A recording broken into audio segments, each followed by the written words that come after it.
The Story King, where every tale finds its crown. Every lunar candidate ignored the Alpha's disabled sun, until one Omega did the unthinkable. The silence in the grand hall wasn't respectful, it was toxic. 27 lunar candidates stood in perfect formation, their eyes fixed on Alpha Dominic Blackwood as he descended the marble staircase. Each wore their most dazzling smile, their most alluring scent, their most provocative stance. They'd come from packs across 3 territories, all vying for the same prize, to become lunar of the most powerful pack in the Northern Hemisphere. Not one of them noticed the boy in the wheelchair watching from the shadows. Except me. I shouldn't have been there at all. Omegas weren't invited to lunar selections. We were the servers, the invisible hands that kept ceremonies running smoothly. But as I balanced a tray of crystal glasses, my eyes kept drifting to the corner where 10-year-old Cassian sat, his small hands gripping the armrests of his chair, his grey eyes, so much like his father's, reflecting something that made my chest ache. Loneliness. Pure, devastating loneliness. "Miss, you're blocking my view," snapped a candidate with copper hair and a dress that probably cost more than my year's wages. I murmured an apology and moved, but I couldn't stop glancing at Cassian. When the Alpha began his formal address, the boy's face fell further. His father's voice filled the hall with authority and power, but he never looked at his son. Not once. That's when Cassian's wheelchair began to roll. The candidates were too busy preening to notice. The Alpha was mid-sentence about pack unity, but I saw the wheel catch on the ornate rug's edge, saw the chair tipping, saw Cassian's eyes widen in panic and humiliation. The tray clattered from my hands. I lunged across the polished floor, sliding the last few feet on my knees, catching Cassian's chair just as it tilted past the point of no return. My shoulder slammed into the wheel, pain shooting down my arm, but I held firm. The chair settled back onto all 4 wheels with a soft thud that seemed to echo in the suddenly silent hall. Every eye turned toward us. Cassian stared at me, his face flushed crimson. "I'm sorry," he whispered. "I just wanted to leave before." "You have nothing to apologize for," I said quietly, adjusting his chair and checking the brake that had somehow released. My hands trembled slightly as I locked it properly. "What is the meaning of this disruption?" The Alpha's voice cut through the air like a blade. I rose on shaky legs, keeping myself between him and Cassian, an Omega's instinct overriding every rational thought about hierarchy and consequences. "Forgive me, Alpha. There was an accident with the chair's brake mechanism. I was ensuring the young master's safety." Alpha Dominic's eyes narrowed. They were the color of thunderstorms, and right now, they were fixed on me with an intensity that made my wolf want to bare her throat in submission. But I held his gaze, even as my knees trembled. "Guards, remove this." "Dad." Cassian's voice was small but clear. "She saved me." The brake failed. I would have fallen. Something flickered across the Alpha's face, too quick to read. He turned to his son, and for just a moment, I saw the mask crack. Guilt, fear, love, buried deep beneath layers of stoic leadership. "Are you hurt?" The Alpha's voice had changed, softer somehow. "No, sir." Thanks to her. Cassian glanced at me. "What's your name?" "Alara Winters, young master." "Well, Alara Winters," the Alpha said, his tone carefully neutral, "you may return to your duties. We'll have the chair inspected." I bowed and turned to leave, but Cassian's voice stopped me. "Wait, can she stay?" During the selection, he looked at his father with desperate hope. "Just in case the chair has problems again. Please." The candidates exchanged glances, some amused, others annoyed. One actually laughed, a tinkling, dismissive sound that made Cassian's shoulders hunch. The Alpha's jaw tightened. "Cassian, this is not. I understand if it's inappropriate, Alpha," I interjected, immediately regretting my boldness. "But perhaps it would provide peace of mind. I could remain near the service entrance, available if needed." For several heartbeats, Alpha Dominic stared at me. Then, inexplicably, he nodded once. "Very well." but silently. The selection process was excruciating to watch. Each candidate performed like trained performers, reciting their lineage, displaying their accomplishments, demonstrating the grace and power. They spoke of pack politics, territorial alliances, breeding strong heirs. Not one mentioned Cassian, not one asked about him. When candidate 17, a striking woman named Veronica, finished her presentation, she actually suggested that certain weaknesses in the bloodline might be addressed in future offspring. Cassian flinched as if struck. I found myself halfway across the room before I realized I'd moved, stopping only when the alpha's hand rose in a subtle gesture that froze me mid-step. His eyes met mine across the distance, and something passed between us, a shared fury, a mutual protectiveness. Candidate 17 is dismissed, Alpha Dominic said, his voice dangerously soft. Permanently. Veronica's face went white. Alpha, I was merely suggesting. I know precisely what you were suggesting. Leave, now. As she hurried out, Cassian turned his wheelchair slightly toward me. His lips formed two silent words, thank you. I smiled and nodded, my heart breaking for this brave boy who'd learned to expect so little kindness. The selection dragged on. Candidate 23 was flirting shamelessly with the alpha when Cassian's breathing changed, short, rapid gasps that I recognized from my work in the pack hospital.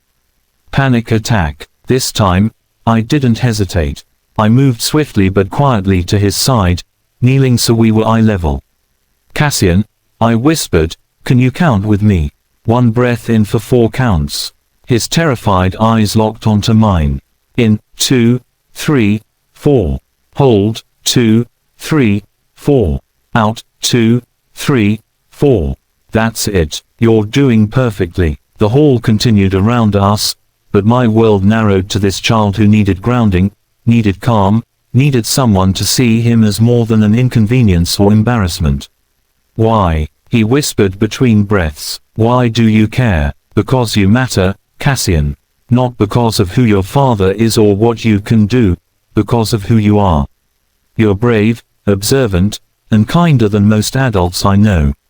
His breathing steadied. How do you know I'm those things? Because you didn't want to leave when you were uncomfortable. You wanted to leave before your presence made others uncomfortable. That's kindness. And you're still here, enduring this circus, even though it hurts. That's bravery. I glanced at the candidates. And I've seen you watching everything, everyone, cataloging it all. That's observation. For the first time since I'd seen him, Cassian smiled. Really smiled. Miss Winters. The alpha's voice made me jolt upright. He stood 3 feet away, and I had no idea how long he'd been there or what he'd heard. Alpha, I apologize for. Walk with me. It wasn't a request. He gestured to a guard, who took position near Cassian. The boy gave me an encouraging nod as the alpha led me out of the hall and into a private corridor lined with portraits of past alphas and Lunas.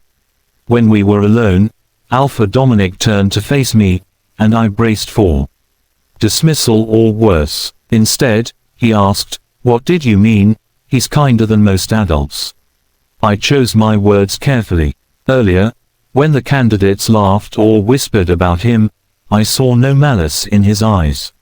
Only resignation. He's learned not to expect better, so he doesn't waste energy on bitterness. That takes tremendous strength of character. The alpha's throat worked. He got sick 3 years ago. A rare condition. The healers couldn't cure it, only stabilize it. Since then, he's been in that chair. Since then, He stopped, jaw clenching. I've failed him. With respect, Alpha, that's not what I see. His eyes snapped to mine. Then what do you see, Omega?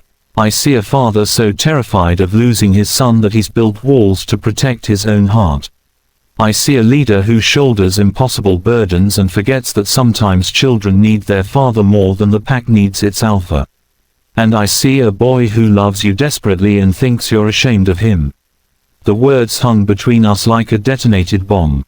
I'm not ashamed of him, Alpha Dominic said, his voice rough. I'm terrified for him. Every day I wake up wondering if this is the day the condition progresses.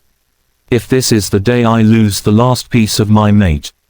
His eyes glistened. His mother died bringing him into this world. The illness came from her bloodline, dormant until it wasn't. How can I look at him without seeing everything I've failed to protect him from? My Omega heart cracked open. He doesn't need you to protect him from the past, Alpha. He needs you to be present in his now. He needs you to see him, not your guilt or fear, but him. Silence stretched between us. Then, impossibly, the Alpha's hand came up to cup my cheek. The touch sent electricity through my entire body, my wolf rising to the surface with shocked recognition. Mate. His eyes widened. He felt it too. This is impossible, he whispered. You're an Omega. I know. I stepped back, breaking contact even as everything in me screamed to close the distance. I should return to my duties. Alara. My name on his lips was a revelation. Why did you intervene? Twice now, you've put yourself at risk for a child you don't know. Because someone should. Because he deserves to be seen and valued and protected. Because I met his eyes, letting him see my truth. Because every child deserves to feel like they matter, especially to the people who are supposed to love them most. Something in Alpha Dominic's expression shifted, softened and hardened simultaneously. He stepped closer, and this time I didn't retreat. You're either very brave or very foolish, Omega. Perhaps both, Alpha. His lips quirked. Come back to the hall. I'm ending this selection. What? But you need. I need a Luna who will put Cassian first. Who will see him as the remarkable boy he is. Who will stand between him and danger without hesitation. His eyes held mine with burning intensity. I need someone who already acts like his mother. My breath caught. Alpha Dominic, you can't possibly mean. I can and I do. If you'll have us, both of us. The world tilted. But the candidates, the alliances, I'm just. You're the only one who saw him, Alara. The only one who cared enough to act. That matters more than any political alliance. He took my hand, and the mate bond flared between us like lightning. Say yes. I thought of Cassian's smile. Of the lonely boy who deserved so much more than tolerance. Of this Alpha who led with strength but loved with fear. Yes, I whispered. Yes. When we returned to the hall, Alpha Dominic dismissed every remaining candidate. The confusion and outrage lasted exactly as long as it took him to walk to Cassian's wheelchair, kneel before his son, and say the words that changed everything. I see you, Cassian. I'm sorry I forgot to show you. Can you forgive me? Cassian's tears came instantly, and when his father gathered him close, chair and all, I knew I'd made the right choice. The Luna selection had ended. But our family had just begun. The story King, where every ending is just a new beginning.